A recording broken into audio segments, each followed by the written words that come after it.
I'm here, Harlem, New York City. I came here to check out the new movie Shaft, and it's a bad mother. Shut your mouth! Well, I'm talking about Shaft, but I'm also going to be talking to Samuel L. Jackson, Richard Roundtree, Jesse, Usher, and the beautiful Regina Hall and director Tim Story. So y'all just stay tuned right here to BLACKTREE TV to check out all that's going on with Shaft. Dun-dun-dun. Let me get mine. Damn, you back here having a night fight? Oh, hell no, I shot him. You damn right. What's up?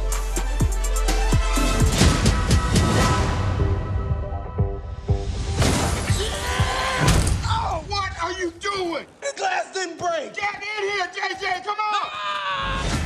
I feel like this is like a great Father's Day gift to have three generations of Shafts to enjoy. So my first question, this generation doesn't really know what blaxploitation really means, and I wonder, does this film fit into the blaxploitation genre? And should it be looked at as negative or positive today? Blaxploitation. Oh, I think the film is unapologetically black in that way. In that we're doing a film that's about, three generations of, black men or, black manliness in an interesting sort of way, and what it means to be that, and generationally what it means to have to uphold a name. Yeah. Like Richard said, he didn't get a vote on whether he was going to be Shaft or not. After Shaft was out, he was the standard. Yeah. It was like, okay, I need to be a sex machine for all the chicks. I need to dress really cool, and I need this dope afro, and I need to be, there for my boy, get his back. He created that. Yeah. And when it was my turn, I had to find a way to make that work for me and to do it my way and still respect what he, brought to it. And now we got to teach somebody what it means to be that guy and what it means to be me in terms of what his responsibility is to the world as a Shaft. Yeah. Identifying his DNA. Yeah. Yeah. Right. Both of you guys. I know you overcame and fought drug addiction. You overcame you defeated breast cancer. Those are huge challenges in anybody's life. Jesse, have you had like a huge challenge in your life so far that you've had to overcome to becoming a father? Yeah. My daughter's 2 years old now. That process was probably the most challenging thing. It happened so suddenly, and I don't care what kind of advice you get. Nothing applied in the moment. There is no instruction. There is no instruction manual. I had some. And you ain't seen nothing. And that's her. I know. That's her in God. the back seat of the car. It looks just like him in that movie. Oh, Absolutely. That's my baby. I thought that baby was. I was like, that's my baby. He either drew his face on that baby. It looked like CGI, but no, that's my baby. Well, for the record, I'm not from Brothers Helping Brothers. There's so many. That's the ongoing joke now. I'm not in that crew. How that's gonna work? I know. Because we kept wondering, how's this gonna work, or is this gonna be one of those? Puzzled about it. Because it's so un-PC for me to start saying, well, "You like pussy, right?" Yeah. So it's kind of like, wait a minute, can we use that joke in this day and age? It worked for me. Oh, look at here, Maya, Ghetto Rose, Grace in Harlem with your presence. Damn, girl, you looking good. How long's it been? Never long enough. I can see you're enjoying yourself as usual. Lady Syphilis, Madam Chlamydia, it's lovely to meet you both. Now, if you'll excuse me, I am actually on a date. That's where the guy pays for your dinner before you have sex with him. And not all three. Try it. Good seeing you. Bad seeing you. That's Junior's mama. She a little bitter. Hello, Jamal. Ladies, y'all held it down in this film. Thank you. y'all did. And it's been now 20 years since I fell in love with you as Candy, and now it's always a pleasure to see you on screen. And you've been the young buck on the block, really holding it down. So it was y'all a great pairing. But how did it feel to play off of those great male actors, Sam and Jesse and Richard? That was great. It was great. Yeah. A little intimidating, but still, really fun to kind of rise to that occasion. Yeah.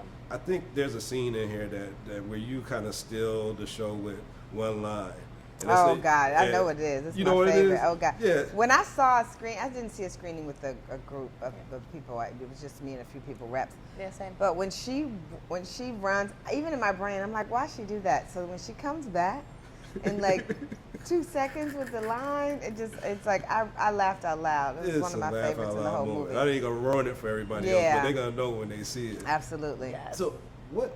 I mean, we grew up hearing about blaxploitation, and I don't know if I knew it to feel negative or positively about it. But what do you think blaxploitation means, and does this film fit in the blaxploitation era?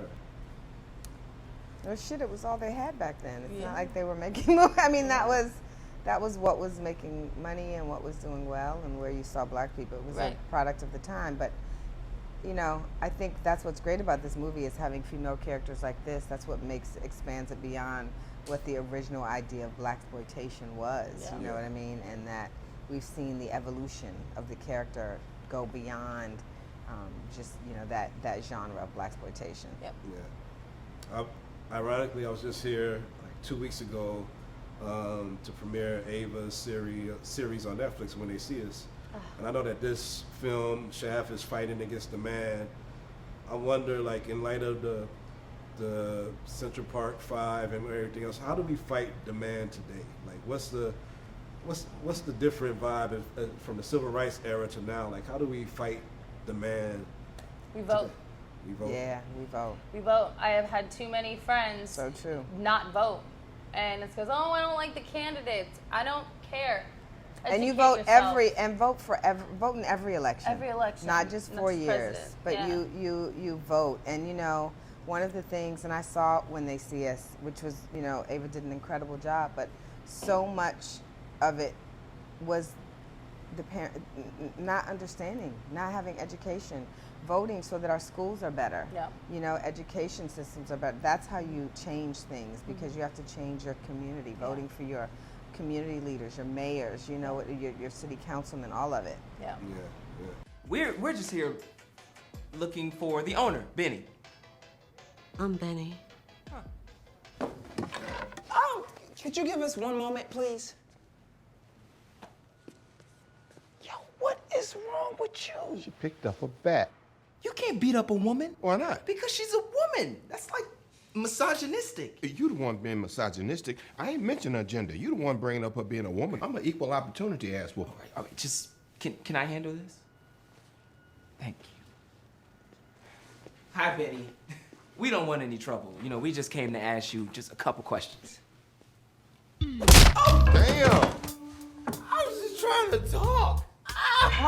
So, Shaft, I mean, it's been a part of all of our lives. I like where I say that he was like the first superhero. He was our first Black Panther in a way. I say it all the time. But I mean, how does this project feel, especially coming on the heels of you taking the helm from the late John Singleton? Now, how does it feel to step into that and to do this project? Yeah, I mean, everywhere from Gordon Parks, you just kind of, you know, you just have to kind of make it your own. I mean, what was really cool about it is, even, you know, John was a good friend of mine, and he told me, he said, Tim, just be sure, you know, do your thing, make it your own, and that's kind of what I feel like we've done. You know, we've been able to respect where it's come from, what has gone on to mean to so many generations, but we've also been able to infuse it with what's happening today and give it some humor.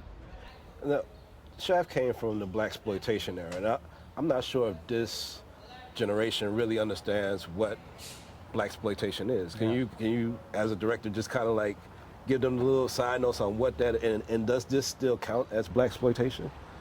Wow, great question. I mean, look, if I was to try to describe it to somebody, blaxploitation was just a period in which black films, specifically made for black people by black people, was just kind of put out there, and however you got it made, it was made, and it was put out in certain neighborhoods and just kind of represented a certain way we're living and kind of showed our. So I think to a certain degree, if you were to look at today's stuff and whether this one is, I don't know. I would probably say no, but I can't look at the fact that this is where this franchise comes from. It almost started the blaxploitation movement. Yeah. If you know, many would argue that it did. And so I kind of look at it in this. We're just kind of representing a new look, and but it's a great question. I don't even know if I can call it that. Yeah. It doesn't feel like that, but I can't sit here and act like maybe it's not, you know, somewhat of representation of it.